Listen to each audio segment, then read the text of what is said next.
¿Alguna vez has trabajado toda tu vida adulta por algo, solo para que la persona que se supone que te quiere lo mire y diga, qué bien? No porque no entendiera lo difícil que fue, sino porque para ella simplemente no era suficiente. La historia de hoy trata sobre una mujer que se dio cuenta de que su éxito siempre sería medido en comparación con el de otra persona. Tomó una decisión silenciosa que desmoronó todo un futuro. Antes de empezar, si te atraen las historias sobre la fuerza silenciosa, el ajuste de cuentas emocional y el momento en que alguien finalmente se elige a sí mismo, asegúrate de suscribirte, dar a me gusta y unirte a esta comunidad. Ahora, empecemos. Mi nombre es Elena Vidal. Tengo 33 años y, durante la mayor parte de mi vida adulta, creí que si trabajaba lo suficiente, en silencio, de manera constante y sin dramas, todo lo demás acabaría encajando. El amor, la estabilidad, una pareja, el tipo de futuro que no tienes que explicar ni defender. El martes pasado se suponía que iba a ser la prueba de que no me había equivocado. Trabajo en finanzas corporativas. No es algo glamuroso. Ni publicaciones inspiradoras en LinkedIn, ni historias dramáticas de antes y después, solo números, presión, largas jornadas y la expectativa de que si te equivocas una vez, no tienes una segunda oportunidad. Empecé como analista nada más salir de la universidad, hace 11 años. Desde entonces, he visto a gente pasarme por encima, quemarse, fracasar estrepitosamente o desaparecer en silencio. Yo me quedé. Mis jornadas eran interminables, a menudo más de 12 horas al día. Me perdí cumpleaños, viajes, etapas enteras de la vida, así que, cuando mi teléfono sonó el martes pasado por la tarde y mi jefe dijo, enhorabuena, directora senior, tuve que sentarme. Despacho en la esquina, autoridad real, un salario base de 110.000 euros más bonus. El tipo de cifra que no solo cambia tu cuenta bancaria, cambia la forma en que la gente te habla en las reuniones. Salí del trabajo temprano por primera vez en meses. Pasé por una tienda especializada y compré una botella de un buen cava, uno de esos que siempre decía que eran para un día especial. Compré flores por impulso, nada extravagante, solo algo limpio, sencillo, elegante. Quería que el momento se sintiera maduro, ganado, porque esto no era solo mi victoria, se suponía que era la nuestra. Mi novio Marcos y yo llevábamos 3 años juntos, comprometidos desde hacía 8 meses. Se suponía que nos mudaríamos juntos el mes que viene a lo que yo pensaba que iba a ser el piso de nuestros sueños. Vistas al skyline de la ciudad con lavadora y secadora, el segundo dormitorio que él llamaba nuestro futuro despacho, el lugar con el que llevaba meses obsesionado, un apunte rápido sobre ese piso, porque importa más de lo que me di cuenta en ese momento. Yo ya había firmado el contrato de alquiler 2 semanas antes. La fianza legal y 2 meses de garantía adicional. Un total de 7.500 euros de mis ahorros. El contrato incluía una cláusula suspensiva. Solo entraría en vigor una vez que yo presentara la documentación que acreditara mi nuevo cargo y salario. En ese momento, me pareció un mero formalismo. Recuerdo haberlo notado de pasada, de la misma forma que ves una señal de salida de emergencia sin esperar tener que usarla nunca.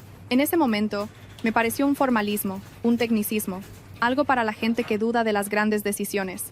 No creía que yo fuera una de esas personas. Llegué a casa sobre las 5. Marcos estaba en el sofá, mirando el móvil. Entré con el cava y las flores, probablemente sonriendo como una idiota. Adivina a quién acaban de ascender a directora senior, dije. Él levantó la vista y sonrió, pero la sonrisa no le llegó a los ojos. Era el tipo de sonrisa que la gente usa cuando espera más información. Qué bien, cariño, dijo. ¿Directora senior de qué era? De finanzas corporativas, respondí. El mismo departamento, solo que por fin en la cima. Me reí un poco, tratando de mantener un tono ligero. Es algo importante. Despacho en la esquina, una subida de sueldo considerable. ¿Cuánto? Preguntó. 110.000 de base más bonus. Asintió lentamente y dejó el móvil a un lado. Qué bien, qué bien. Esperé, levantando ligeramente la botella de cava, como si fuera una señal que no había captado. Pensé que podríamos celebrarlo, dije. ¿Ir a ese restaurante italiano que te gusta, el de la pasta con trufa? Claro, dijo. Sí, suena bien. Volvió a coger el móvil y luego se detuvo, como si hubiera recordado algo importante. ¿Sabes? Dijo. Mi ex, cuando la hicieron socia en su bufete, solo tenía 30 años, con participación total. Se estaba llevando cerca de 250.000 cuando rompimos. La habitación se quedó en absoluto silencio. Me quedé allí de pie, con el cava en una mano y las flores en la otra, intentando procesar lo que acababa de oír. No lo digo para ser cruel, continuó, con un tono tranquilo, casi didáctico. Solo digo que tu ascenso está bien. Es un paso, Pero no es que sea impresionante. Impresionante. Tienes 33 años, añadió. Probablemente ya deberías estar más avanzada. Dejé el cava en la encimera con cuidado. Puse las flores al lado. Entendido, dije. Él frunció el ceño. No te pongas así. Solo estoy siendo sincero. ¿No es eso lo que se supone que debemos hacer? Ser sinceros el uno con el otro. Tienes razón, dije. La sinceridad es importante. Fui al dormitorio y me senté en el borde de la cama. No sé cuánto tiempo estuve allí. 20 minutos, quizá más. Miraba fijamente la pared como si pudiera explicarme algo si la observaba con la suficiente atención. Desde el salón oí cómo se encendía la televisión. Un programa conocido. Risas. El sonido de alguien completamente despreocupado. Esta es la parte que me sorprendió más tarde. No estaba enfadada. Todavía no. Estaba vacía. En una conversación, el hombre con el que se suponía que iba a casarme había tomado la mejor noticia de mi carrera de una década y la había reducido a un qué bien. Me había medido con una mujer de su pasado, sin que nadie se lo pidiera, de forma casual, y había decidido que yo no daba la talla. Esa noche no dormí. No dejaba de repasar sus palabras una y otra vez, como una mala partida que no puedes cuadrar. Tu ascenso no me impresiona. Ya deberías estar más avanzada, como si yo fuera una acción con un rendimiento por debajo de las expectativas. A la mañana siguiente, Marcos se fue a trabajar como si no hubiera pasado nada. Me dio un beso en la mejilla. Mencionó que teníamos que mirar muebles para el piso nuevo. Me preguntó si me gustaba más el nogal o el roble. El piso de 2.500 euros al mes que yo había firmado. Sola, vi cómo la puerta se cerraba tras él y me quedé allí, en la quietud. De repente consciente de lo ruidoso que puede ser el silencio cuando por fin te está diciendo la verdad. Sobre la encimera de la cocina. Mi portátil estaba abierto. El contrato de alquiler seguía en la pantalla desde la noche anterior. No era mi intención volver a leerlo. Mis ojos se posaron de nuevo en la misma línea. Cláusula de cancelación de 14 días. Por primera vez desde la llamada de mi ascenso, no sentí una opresión en el pecho. Sentí claridad. Y ese fue el momento en que todo cambió. No me enfrenté a Marcos esa noche. No porque tuviera miedo de la discusión, sino porque ya sabía cómo iba a ser. Se explicaría con calma, de forma razonable. Me diría que me lo estaba tomando de forma demasiado personal, que estaba tergiversando sus palabras, que solo intentaba ayudar. Y de alguna manera, al final, yo estaría pidiéndole perdón por ser sensible en lugar de cuestionar por qué mi éxito había necesitado una corrección. Así que me quedé tumbada en la oscuridad, mirando al techo, escuchando su respiración a mi lado, constante, tranquila, mientras mi mente daba vueltas. No es impresionante. Fue la naturalidad con la que lo dijo lo que más me dolió. No lo gritó, no lo lanzó como un arma, simplemente lo afirmó, como un hecho que él asumía que ambos entendíamos. Por la mañana, seguía sin haber dormido. Marcos se levantó primero, se duchó, se vistió, se movió por el piso con la soltura de alguien que se sentía completamente en casa. Se inclinó, me besó en la mejilla y dijo: «Esta noche deberíamos mirar taburetes para el piso nuevo. La isla es más grande que esta». Lo vi marcharse y luego me senté a la mesa de la cocina mucho después de que la puerta se cerrara. El café se me enfrió. El cava de la noche anterior seguía en la encimera, intacto. Las flores ya habían empezado a marchitarse por los bordes. Abrí el portátil sin pensar realmente en ello. El contrato de alquiler se cargó automáticamente, todavía abierto desde la noche anterior. Pasé por encima del párrafo de la cancelación, luego volví a subir, lo leí de nuevo, más despacio esta vez. 14 días, sin penalización, reembolso completo. Cerré el portátil. Aún no estaba lista para decidir nada, pero algo había cambiado. Una recalibración silenciosa, como cuando te das cuenta de que has estado leyendo el mapa al revés. El resto del día pasó como una nebulosa. Marcos me envió un mensaje desde el trabajo. ¿Viste el sofá que te envié? Estoy pensando en gris marengo. Además, ¿quieres el segundo dormitorio como despacho o como habitación de invitados? Respondí con frases cortas. Parece bien. Cualquiera de las dos funciona. Ya hablaremos. No notó que algo iba mal. ¿Por qué iba a hacerlo? En su versión de los hechos, solo había sido sincero con su pareja, y las parejas sinceras no rompen por una conversación. Esa tarde me encontré repasando cosas que antes había ignorado. La forma en que ponía los ojos en blanco cuando yo hablaba del estrés del trabajo, cómo miraba el móvil durante mis historias pero esperaba mi total atención durante las suyas. Los comentarios sobre su ex que surgían con demasiada frecuencia, siempre enmarcados como motivación. Ella había tenido éxito más joven. Había tenido mejores instintos. Había sabido cómo presionarle a él. Yo nunca había competido. Nunca había pensado que lo necesitara. Hasta ahora. Esa noche, Marcos me preguntó si quería pedir comida para llevar. Dije que no tenía hambre. Se encogió de hombros, pidió para él solo y comió en el sofá mientras miraba catálogos de alfombras. Lo observé desde el umbral de la puerta y me di cuenta de algo que me dejó helada. No era cruel. Estaba convencido de que tenía razón, y eso significaba que no se trataba de un mal día, de inseguridad o de estrés. Así era como él veía el mundo, cómo medía a la gente, cómo me había estado midiendo a mí todo este tiempo. Me fui a la cama temprano, sola. En algún momento de la noche, se deslizó a mi lado y me pasó un brazo por la cintura. Lo sentí extraño, pesado. No me moví. Miré a la oscuridad y pensé en el piso con vistas al skyline, el que yo había firmado con mi propio dinero, del que él hablaba como si ya fuera suyo. Pensé en la facilidad con que mi década de trabajo había sido reducida a un punto de referencia que no había alcanzado, y me hice una pregunta que no pude ignorar. Si así es como me ve en mi mejor momento, ¿qué pasará la primera vez que me quede atrás? La respuesta llegó en silencio, pero fue muy clara. Por la mañana, supe que no estaba enfadada. Estaba harta de esperar a ser lo suficientemente impresionante para alguien que siempre estaría mirando más allá de mí. Llamé al trabajo diciendo que estaba enferma a la mañana siguiente, no porque no me encontrara bien, sino porque necesitaba un día sin ruido, sin la voz de Marcos moldeando la habitación, sin su versión de la realidad presionando la mía. El piso parecía diferente a la luz del día, más pequeño, como si ya hubiera empezado a encogerse en torno a la vida que él estaba diseñando en su interior. Me senté a la mesa de la cocina con el portátil abierto y el contrato de alquiler de nuevo en la pantalla. Me dije a mí misma que solo lo estaba revisando, que aún no estaba tomando ninguna decisión, pero mis ojos fueron directamente al mismo párrafo. Todavía válido, todavía limpio, todavía mío. Miré la pantalla durante un largo rato. Luego cogí el teléfono y llamé a la inmobiliaria. Mi voz sonaba más firme de lo que me sentía. «Hola», dije. «Llamo por un contrato que firmé hace 12 días. Hola. Llamo para informarles que no presentaré la documentación requerida para activar el contrato». La mujer al otro lado de la línea fue eficiente, educada, sin emociones. «Sí», dijo. «Todavía está dentro del plazo de 14 días. Reembolso completo de todos los depósitos. El proceso tarda de 5 a 7 días hábiles. ¿Desea proceder?» Ahí estaba. Sin dramas, sin juicios, solo una elección. «Sí, entiendo». La mujer me confirmó que, al no cumplirse la condición, el contrato quedaba sin efecto y el depósito sería devuelto. Confirmó mi correo electrónico y me dio las gracias. Eso fue todo. Cuando colgué, no sentí alivio. Todavía no. Me sentí en silencio, como una habitación después de que han quitado los muebles.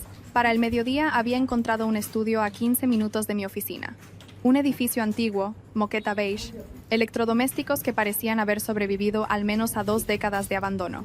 El baño tenía unos azulejos hexagonales diminutos que nunca estarían del todo limpios, por mucho que frotaras. 40 metros cuadrados, 800 euros al mes, gastos incluidos, contrato mensual. No era aspiracional, pero era mío. Firmé la documentación esa misma tarde, pagué 600 euros en total, primer mes y fianza. Mientras volvía a mi coche, el contraste me golpeó con fuerza. 7.500 euros que casi había entregado por un estilo de vida que me exigía seguir demostrando mi valía. 1.600 euros por mi tranquilidad.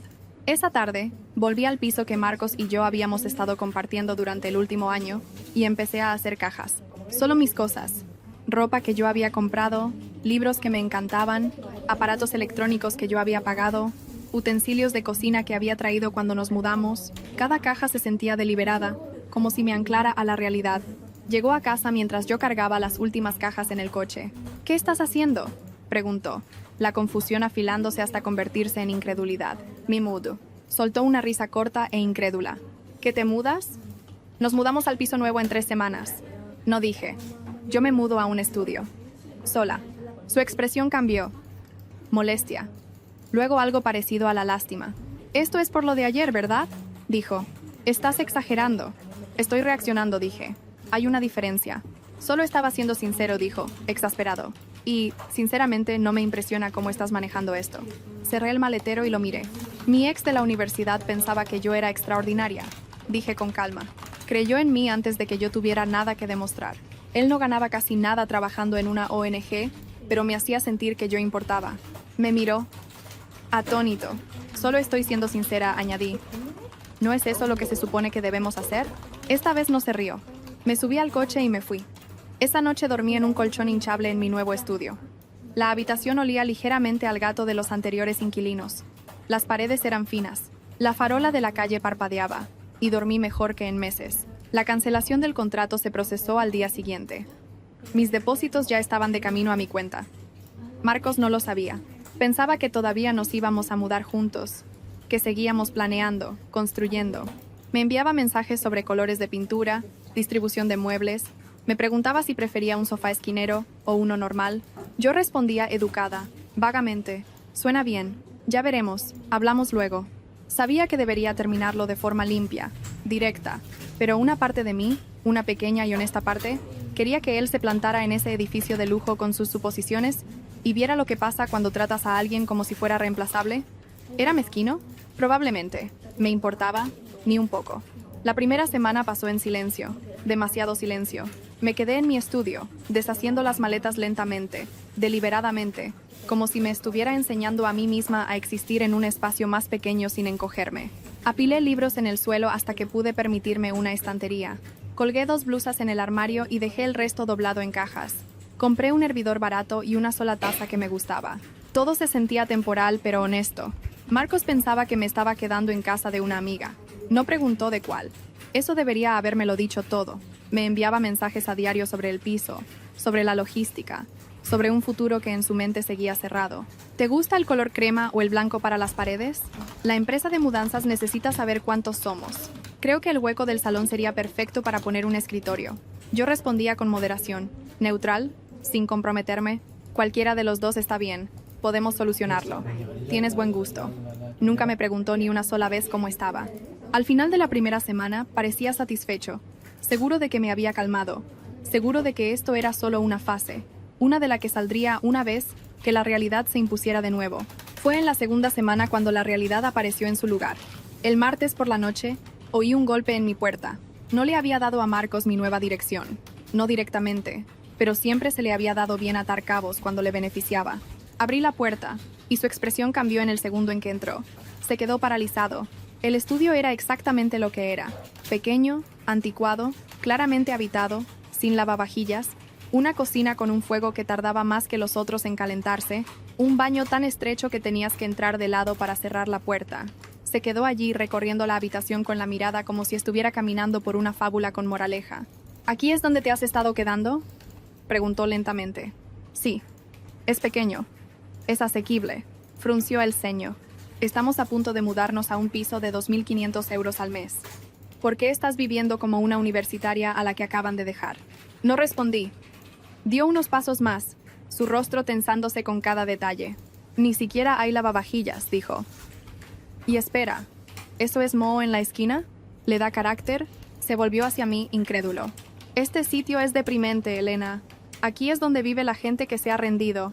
Ahí estaba, el mismo tono, la misma superioridad silenciosa. Esto no es por el piso, dijo rápidamente, agitando una mano. Es por lo que dije la otra noche. ¿Verdad? ¿Qué dijiste?, pregunté. Suspiró, ya molesto por el esfuerzo de explicarse. Me malinterpretaste. No estaba diciendo que no tienes éxito.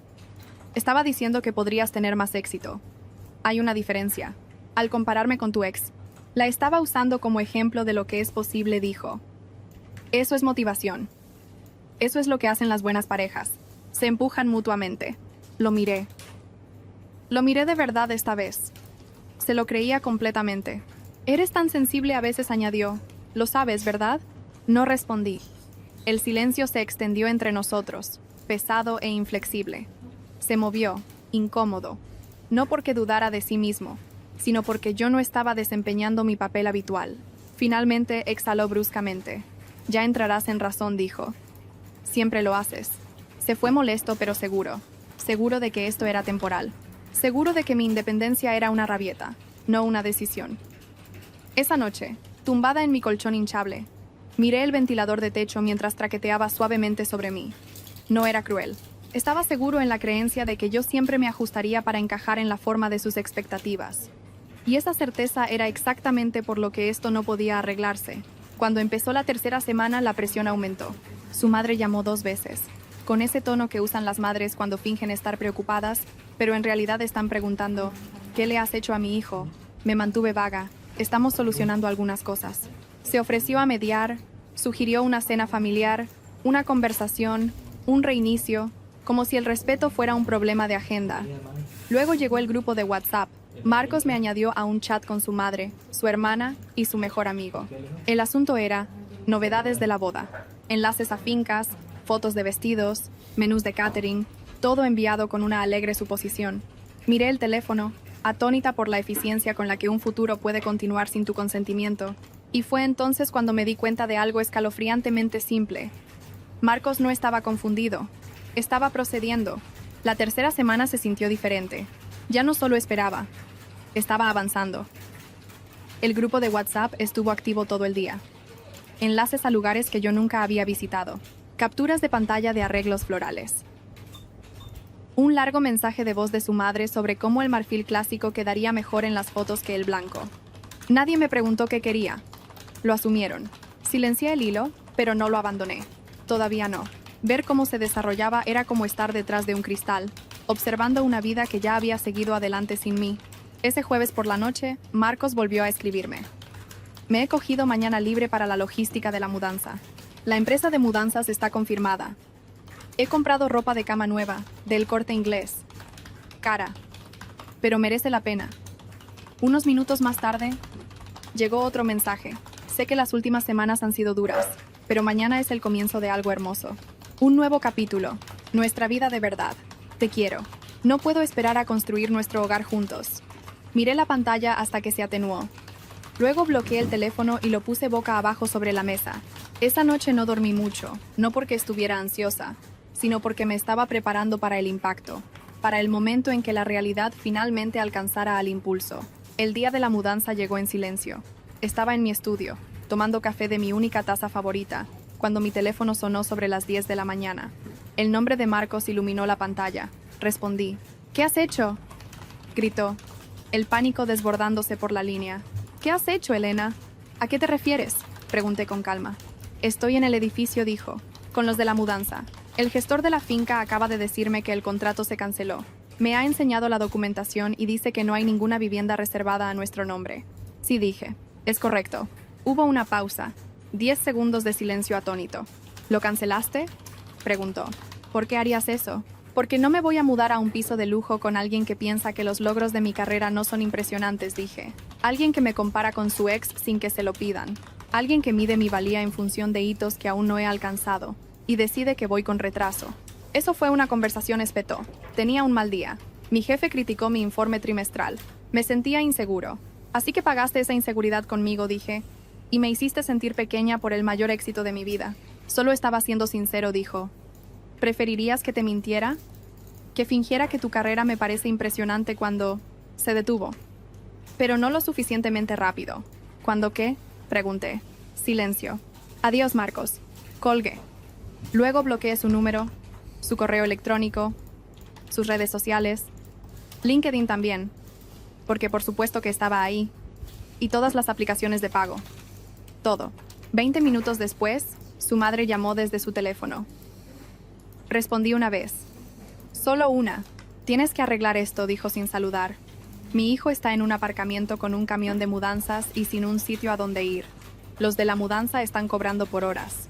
¿Tienes idea de lo humillante que es esto? Me imagino que es tan humillante como que te digan que tu década de trabajo profesional no es impresionante, respondí. Porque la ex de tu hijo ganaba más dinero a una edad más temprana.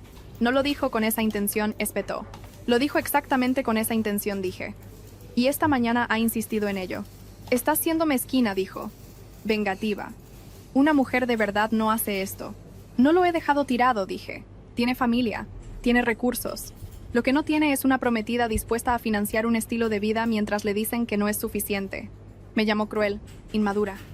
Dijo que me arrepentiría cuando ningún hombre quisiera a alguien tan frágil. Dejé que terminara. Que tenga un buen día, dije, y colgué. Una hora más tarde, su padre me envió un mensaje. ¿Una mujer de verdad no le hace esto a un hombre al que dice querer? No respondí. Simplemente me senté en el borde de mi cama, ya no un colchón hinchable, sino uno de verdad, sencillo y firme, y escuché el silencio. Por primera vez en semanas, mi teléfono dejó de vibrar. El silencio no era solitario, era limpio. Pensé que ese sería el final. Una mañana dramática, unas cuantas llamadas desagradables, y luego, silencio. Subestimé lo profundamente que la gente se aferra a una narrativa una vez que han decidido quién es el villano. Al día siguiente, la historia ya había comenzado a extenderse. En silencio al principio, miradas de reojo, pausas en las conversaciones, ese tipo de estática social que sientes antes de que alguien realmente diga tu nombre en voz alta. No me defendí, no de inmediato. Fui a trabajar, tuve reuniones, revisé presupuestos, presenté previsiones, mi equipo me felicitó de nuevo por el ascenso, y esta vez, cuando lo dijeron, les creí. No porque estuvieran impresionados, sino porque respetaban el trabajo que había detrás. Esa noche, pedí comida tailandesa para llevar de un sitio de la calle y me la comí sentada con las piernas cruzadas en mi cama. Aún sin mesa, sin sofá, solo espacio. Entonces, los mensajes comenzaron de nuevo. No de Marcos, sino de todos los demás. Primero, su hermana me envió un mensaje. Más te vale que no te estés echando para atrás. Ya ha pagado depósitos. Depósitos para una boda que no habíamos planeado juntos. Fincas que yo nunca había aprobado. Proveedores con los que nunca había estado de acuerdo. Miré el mensaje durante un largo rato. Luego dejé el teléfono sin responder. Más tarde esa noche, una amiga en común llamó. Solo intento entender, dijo con cuidado. Dice que le has hecho ghosting. Que desapareciste justo antes del día de la mudanza sin avisar. No desaparecí, dije. Cancelé un contrato que yo pagué y le dije exactamente por qué. Hubo una pausa. ¿De verdad dijo que tu ascenso no era impresionante?, preguntó. Sí. ¿Y te comparó con su ex? Sí. Otra pausa, más larga esta vez. Ah, dijo en voz baja. Eso es feo. El cambio fue casi audible. No dije nada más. No era necesario. Al tercer día, el mejor amigo de Marcos se puso en contacto a través de una cuenta de Instagram falsa. Casi admiré el esfuerzo. Solo intento escuchar ambas versiones. Comenzaba el mensaje. Rápidamente se convirtió en un sermón. Cómo había humillado a Marcos. Cómo había avergonzado a su familia. Cómo había destrozado su salud mental. Respondí con 3 palabras. No es mi prometido. Luego bloqueé la cuenta. Día 4. Un amigo diferente me dijo que Marcos se había vuelto a mudar con sus padres temporalmente, que los de la mudanza le habían cobrado 800 euros por el viaje en balde, que los muebles que había comprado, la mayoría ya entregados, estaban apilados en su habitación de la infancia. Debería haber sentido algo: culpa, satisfacción, reivindicación. En cambio, me sentí harta, porque esta es la parte que nadie parecía entender. Esto no era un castigo, era un alineamiento. Había pasado años ajustándome a mí misma, mi tono, mis expectativas, mis necesidades, para encajar en un futuro que otra persona estaba diseñando. Cancelar ese contrato no fue una venganza, fue una corrección. El 5.º día, llegó una carta de verdad. 5 páginas escritas a mano en papel grueso con sus iniciales grabadas en la parte superior. Reconocí el papel. Una vez le había dicho que era excesivo. Él se había reído y había dicho, los detalles importan. La leí una vez y luego otra. Página 1. ¿Cómo me atrevía a hacerle esto? Página 2. No había tenido la intención de herirme. Página 3. Le debía una conversación de verdad. Página 4. Una advertencia. Tenía capturas de pantalla. Podía decirle a la gente que lo había abandonado. Página 5. El perdón. Una oferta. Un camino de vuelta. Doblé la carta con cuidado. La deslicé de nuevo en el sobre y la tiré a la basura.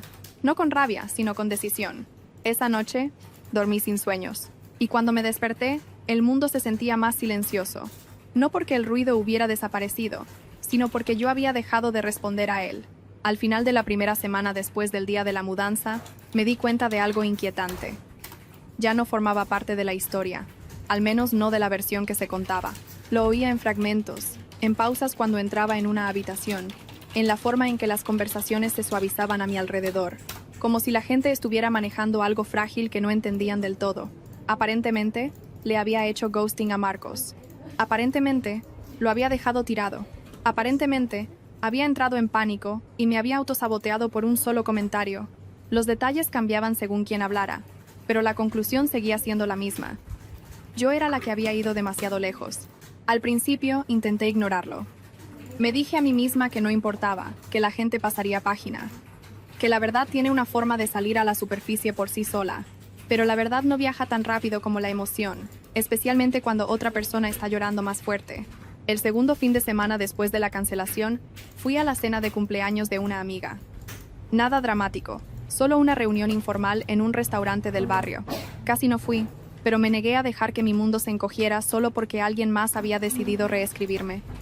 Supe que algo iba mal en el momento en que llegué. Las sonrisas eran forzadas, los abrazos vacilantes. La conversación se detenía medio segundo tarde. A mitad de la noche, uno de nuestros amigos en común me llevó aparte.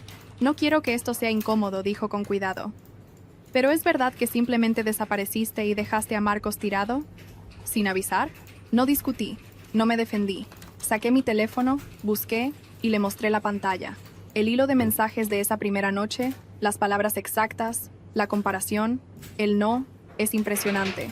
Leyó en silencio, su expresión cambiando lentamente, inequívocamente.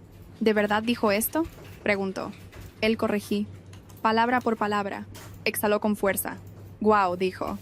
Eso... sí, eso no es un mal día. Es una mentalidad. Asentí. Me invitó a una copa después de eso. Se disculpó por haber asumido.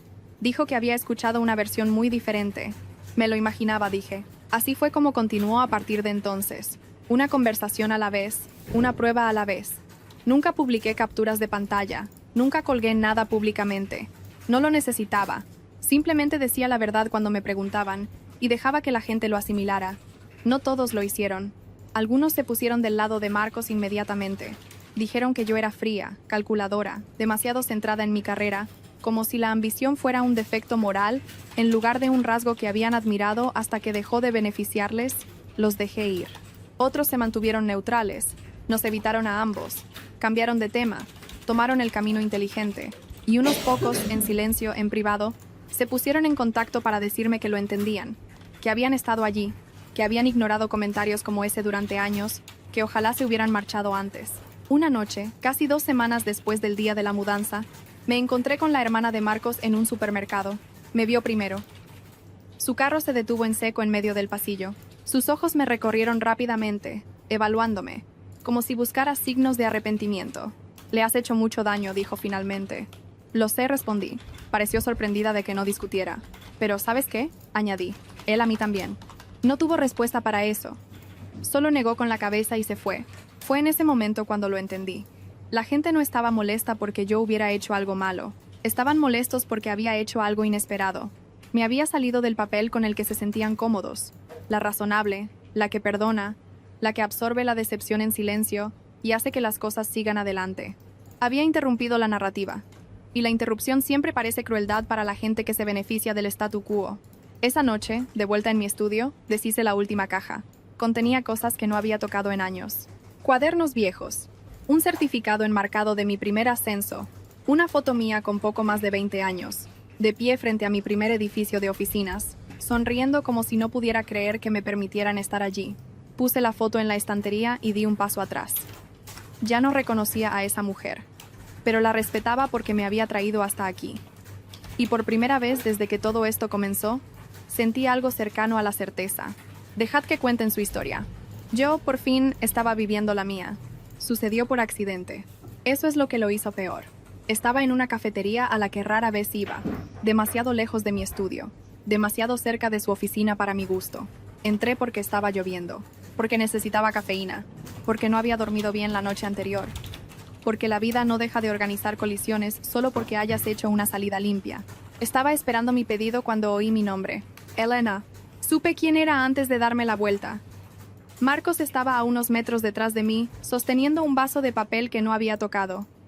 Parecía desgastado, no de forma dramática, no de una manera que suplicara lástima, solo más delgado en los bordes, como alguien que ha estado repasando la misma conversación una y otra vez, esperando que finalmente cambie. No estaba solo. Una mujer estaba a su lado, alguien a quien no reconocí, una compañera de trabajo, tal vez, o una amiga reclutada como apoyo emocional. ¿Podemos hablar?, preguntó. Solo 5 minutos. Consideré decir que no, no porque tuviera miedo, sino porque ya sabía cómo iría la conversación. Aún así, asentí. 5 minutos parecían soportables. Nos apartamos cerca de la ventana. La lluvia caía por el cristal en líneas irregulares. Hice un comentario, dijo de inmediato. Sin saludos, sin preámbulos. Un comentario en un mal día, cuando estaba estresado e inseguro. Y tú destruiste todo lo que construimos durante 3 años. Dejé que terminara. ¿De verdad crees que eso fue proporcionado?, Preguntó. Le miré a los ojos, tranquila, firme. No hiciste un comentario, dije. Revelaste una vara de medir. Eso no es justo. Nada de esto es justo, repliqué. Pero es honesto. Apretó la mandíbula. Me equivoqué, dijo rápidamente. Vale, lo admito. No debería haberte comparado con nadie. No debería haber dicho que tu ascenso no era impresionante. Hizo una pausa, observando mi cara de cerca. Es impresionante, añadió. Trabajaste duro por ello. Ahí estaba. La actuación, el momento justo. ¿Es eso lo que quieres oír? Preguntó. Porque lo estoy diciendo. Negué con la cabeza lentamente. Quería oírlo cuando importaba, dije. No cuando había consecuencias.